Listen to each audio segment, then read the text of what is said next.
태극 7장은 8개의 간을 의미하고요. 이 간이라는 것은 굳건한 산맥을 상징합니다. 이 간의 상징은 산등성이가 굽이쳐 흐르는 모습을 상징하는데요. 산과 산이 연결된 견고한 구조를 나타냅니다. 인체에서의 간은 척추와 전체적인 관절 및 척추뼈의 굴신 운동을 의미하는데요. 이 산이라는 것은 단순히 높이 쌓인 흙만을 의미하는 것이 아닙니다. 그 안에는 바위와 지하수가 흐르는 복합적인 구조를 포함하는 것처럼 인체에서 산의 개념은 근육, 관절 또는 혈관이나 신경 등의 다양한 요소를 포함하고 있죠. 태극 7장의 수련에서 수련자는 척추와 관절의 굴신 운동을 효율적으로 수행해야 하고요. 강한 힘을 발휘할 수 있도록 연습해야 합니다. 산이 견고하면서도 내부에서 지하수가 흐르는 것처럼 우리 인체의 구조도 강직함과 유연함이 조화를 이루어야 합니다. 따라서 척추와 관절의 굴신 운동은 몸의 중심을 지키고 기술의 강도와 방향을 조절하는 데 필수적입니다. 수련자는 이러한 산처럼 견고한 중심을 유지하면서도 관절과 근육이 유연하게 굴신할 수 있도록 해줘야 됩니다. 이는 단순히 힘을 기르는 것뿐만이 아니라 몸의 각 부위가 조화롭게 움직이면서 강력한 힘을 발휘하는 것을 의미하기도 합니다. 태극 7장의 수련은 산의 안정성과 내부의 흐름을 닮아서 몸 전체의 균형을 맞추고 효율적인 힘을 사용하는 기술을 익히는 과정이라고 할 수 있습니다. 또한 산이 바위와 흙, 물이 복합적으로 작용하는 것처럼 인체에서도 온몸의 근육과 관절이 협력해서 강한 힘을 발휘할 수 있도록 해야 합니다. 태극 7장에서의 수련자는 이러한 내부의 복잡한 구조를 이해하고 이러한 것을 통해서 우리 몸의 힘을 최대한으로 끌어낼 수 있는 능력을 기르게 되는 것이죠. 특히 척추와 관절의 유연한 굴신 운동을 통해서 강한 힘을 유지하면서도 다양한 동작을 부드럽게 수행할 수 있도록 연습하면 좋겠습니다. 자, 이번 시간에는 태극 7장을 배워보겠습니다. 시연자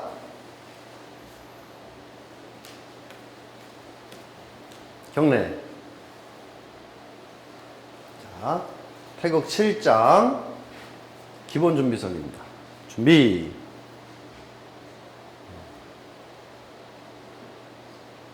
태극 7장 첫 동작입니다. 범석이 바탕손 맞기.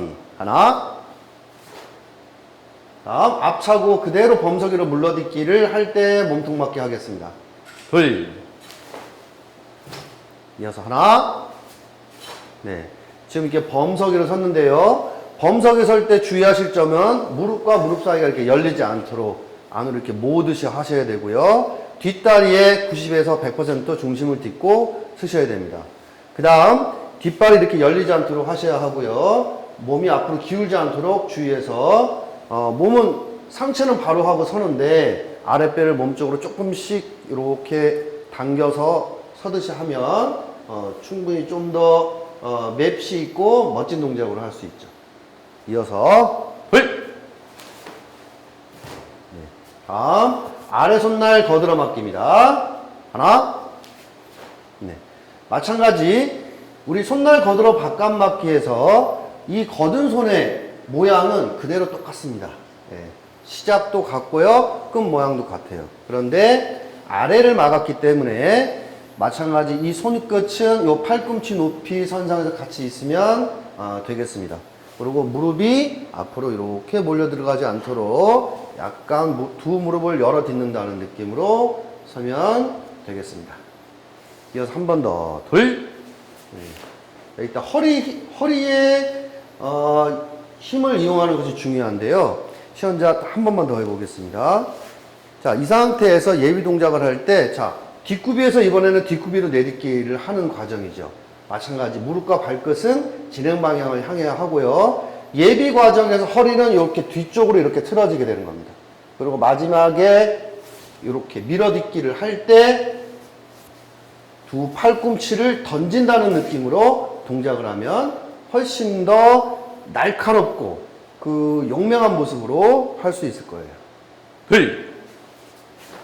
좋습니다. 그 다음 거들어 바탕손 맞기입니다. 하나. 네. 자, 우리 정면을 보고 한번 해볼까요? 자, 거들어 바탕손 맞기입니다. 하나. 네, 둘. 자, 막았어요. 자, 이때도 거든 팔의 위치는 팔꿈치가 등주복 부위 위에 정도 위치하면 좋고요.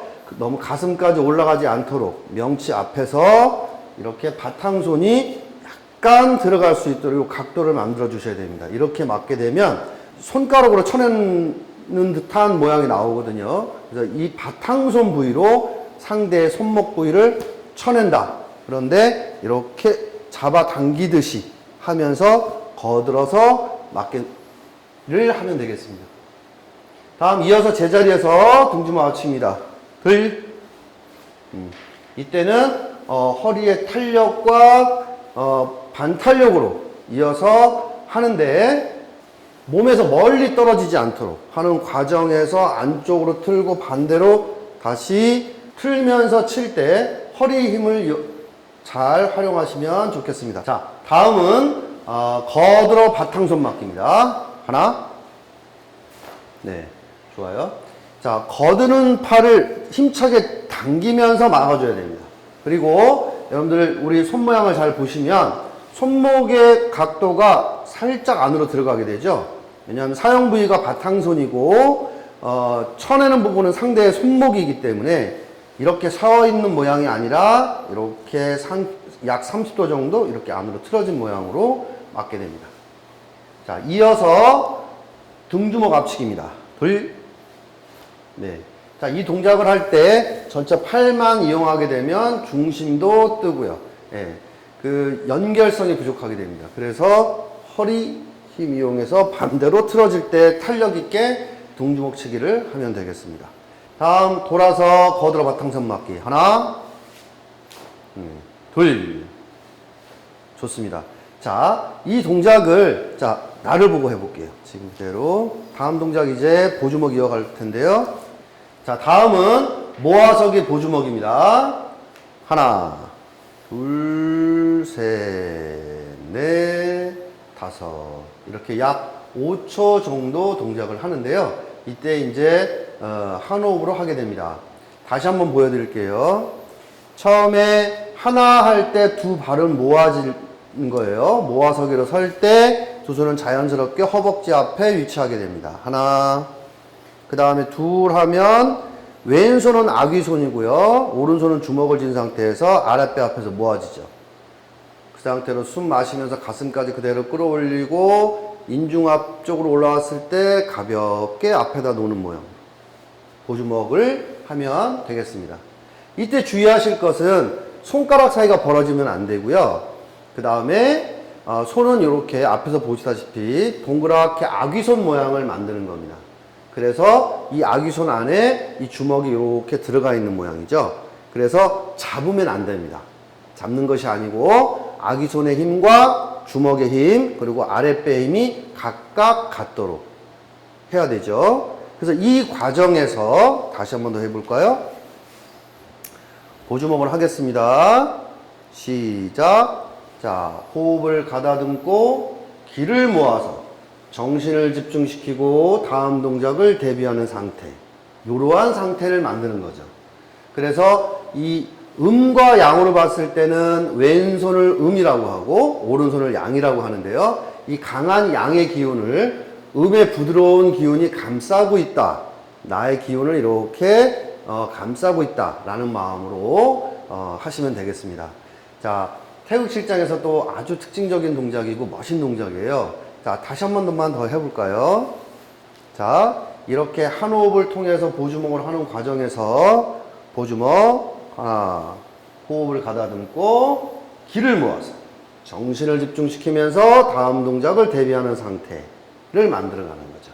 그래서 의미 없이 그냥 동작만 느리게 하는 것은 좋지가 않습니다. 자, 이렇게 항상 상대가 앞에 있다라고 생각하고 다음에 내가 공방을 어떻게 할 건가 이런 것들도 염두에 두면서 집중을 통해서 품제를 하게 되면 훨씬 몰입감을 느낄 수 있을 겁니다. 다음 가위막기입니다. 하나, 가위막고 가위막기. 가위막기를 두 번 이어서 하죠. 그러니까 이미 막았지만 한 번 더 허리의 비틀림을 통해서 한 번 더 가위막기를 하는 그런 모습을 보실 수 있어요. 그런데 자, 한 번 더 해볼까요? 자, 가위막고 가위막기 연결을 해보겠습니다. 하나, 퉁퉁. 그래요. 그러니까 처음에 가위막기는 조금 예비 동작을 크게 했다면 두 번째 가위막기는 반탄력으로 빠르게 이어서 무호흡으로 한다라고 생각하시면 좋은 동작을 할 수 있습니다. 둘. 자, 뒤로 좀만 더 가볼까요?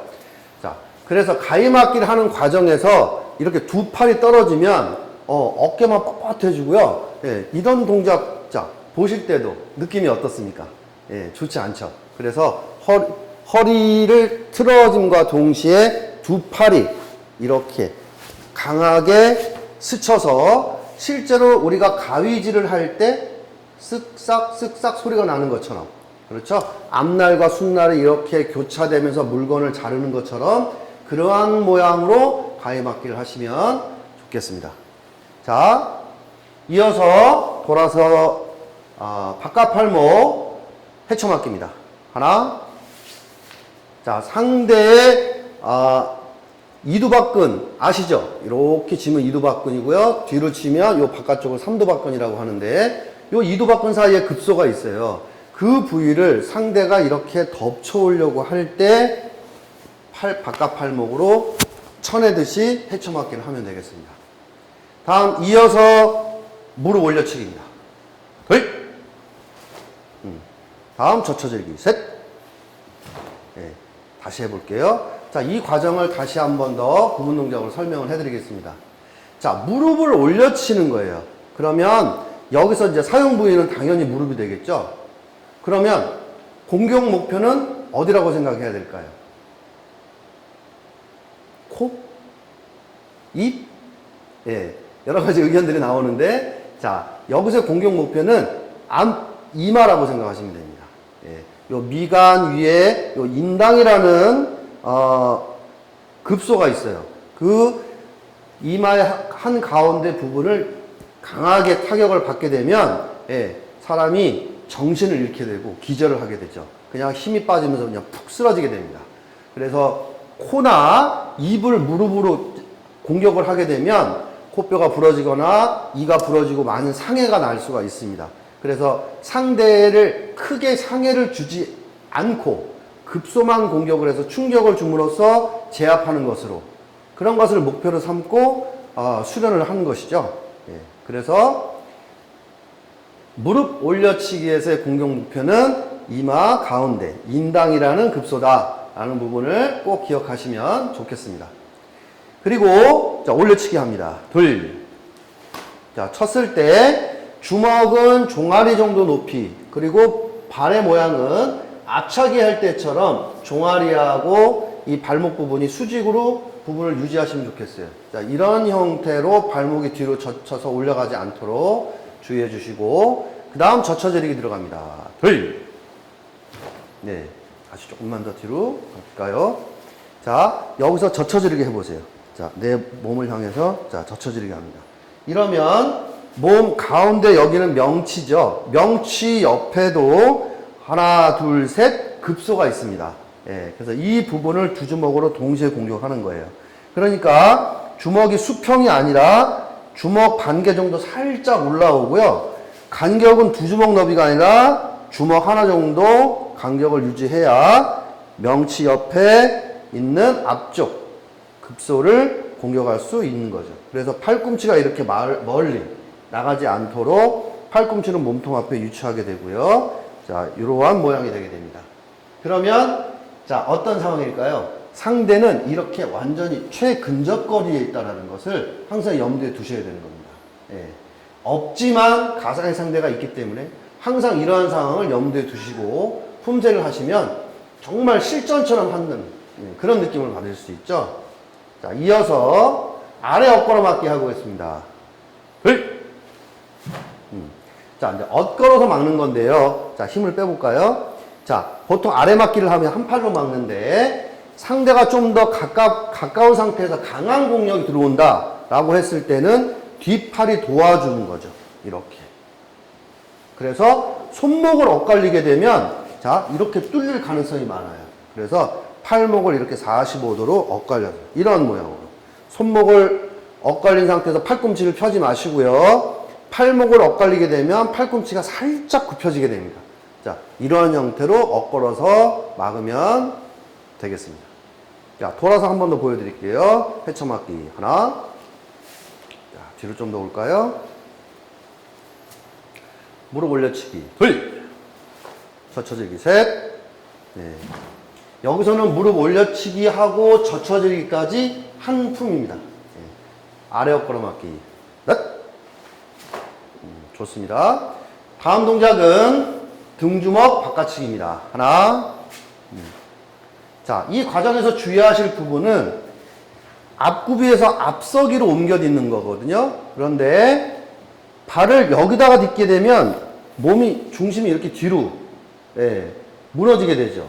그래서 앞서기로 딛지만 자, 이렇게 딛고요. 뒷발이 반발 정도로 살짝 이렇게 따라 붙는다는 느낌으로 하셔야 됩니다. 자, 다시 한 번 더 보여드릴게요. 등주먹 바깥치기 할 때 손은 이렇게 바뀌어서 왼팔이 안쪽으로 들어오게 됩니다. 하나. 네. 그리고 발날등 표적 차고 팔꿈치 표적 앞치기입니다. 둘. 자, 여러분들 지금 시선에 좀 주의하셔야 되는데요. 다시 한번 전동작 해보겠습니다. 자, 우리가 예전에는 품새할 때 시선을 진행 방향을 본다라고 했어요. 그런데 진행 방향으로만 하게 되면 목표와 진행 방향이 일치하지 않는 경우들이 있습니다. 그래서 표적 차기를 하고 상대가 여기 있다 라고 봤을 때 시선은 목표를 향한다 하기 때문에 진행 방향을 보지 않고 이렇게 허리는 약 30도 정도 튼 상태에서 팔꿈치 표적 앞치기를 하는 것입니다. 한 번 더 보여드릴게요. 다음에도 마찬가지 앞서기에서 발은 자, 이렇게 90도 열 때 뒷발이 한 발 길이 정도 따라 붙는 형태로 해서 등주먹 바깥치기를 합니다. 하나, 둘. 네, 좋습니다. 이때도 이제 어깨는 편안하게 한 상태에서 팔꿈치가 조금 더 허리하고 같이 틀어져서 이 정도 살짝 더 들어가주면 허리에 틀어짐이 보이니까 훨씬 모양도 이쁘죠. 자, 뒤쪽으로 좀만 더 볼까요? 자, 이제 마지막 동작입니다. 주춤서기에서 손날 연막기입니다. 하나. 자, 연막기라고 제가 말씀드렸어요. 자, 이렇게 조금 더 힘을 빼고 손끝을 세워볼게요. 자, 연막기는 이러한 형태로 하는 겁니다. 자, 제가 옆모습으로 보여드리면 자, 이러한 형태가 연막기죠. 뒷구비에서 바깥 막기는 이렇게 45도 각도로 맞게 되는데 옆막기에서는 이렇게 세워줘야 되는 거죠. 그래서 주춤석에서는 옆막기라고 하고요. 뒷구비에서는 바깥 막기라고 합니다. 그래서 막는 손의 각도가 달라지게 되는 거죠. 보시는 것처럼 막는 손의 각도가 달라집니다. 그래서 주춤석에서는 이렇게 팔꿈치를 내리고 손끝을 좀 더 세운 상태에서 옆막기를 하시면 되겠습니다. 다음 마지막 주춤서기에서 옆지르기입니다. 둘. 자, 한 번 더 해볼까요? 이 과정에서 상대방 손목을 비틀어 잡아서 당기면서 지른다 하는 느낌으로 하겠습니다. 둘. 네, 바로 쉬어. 네, 수고했습니다. 네. 이렇게 태국 실장에 대해서 배워봤는데요. 자, 여러분들 어떻게 보셨는지 모르겠습니다. 새로 나오는 동작도 많고 서기도 어려운 서기가 많이 나와요. 기술적으로 어려운 부분을 제가 다시 한 번만 더 설명을 드리면 무릎치기를 했을 때 자, 무릎 올려치기를 했을 때 그 다음에 젖혀지르기를 들어갑니다. 이때 뒷고화석인데요. 처음부터 발을 틀지 마시고 들어가는 과정에서 발끝이 지면을 닿을 때 뒷발이 밀어서 들어가듯이 할 때 틀어주는 것이 좋습니다. 자, 그렇지 않고 올려치기 했어요. 이렇게 쿵 딛는 게 아니죠. 5장에서는 짓짓기이기 때문에 쿵 하고 짓짓기를 해야 합니다. 근데 7장에서는 올려치고 나서 상대방 몸 안으로 파고 들어가는 과정이에요. 그렇기 때문에 이렇게 밖으로 발을 틀면서, 자, 이렇게 틀면서 젖혀지리를 하게 되죠. 그러니까 이 과정. 그리고 다시 엎어러 막을 때 앞에 있는 지지발이 다시 정면을 향해서 틀어진다 하는 부분 꼭 유의하시기 바랍니다. 태극 7장은 간의 상징처럼 견고하고 안정된 중심을 유지하면서도 내부의 유연한 운동을 통해서 강한 힘을 발휘하는 그러한 기술을 수련하는 과정이라고 할 수 있습니다. 산의 굳건함과 내부의 흐름을 닮아서 수련자는 자신의 몸을 효율적으로 조절하면서 강력하면서도 유연한 동작을 익히는 것을 목표로 하는 것이죠. 이러한 과정을 통해서 태극 7장의 수련자는 내외적인 조화를 이루어가면서 더욱 깊이 있는 무도 기술을 완성해 나갈 수 있는 것입니다.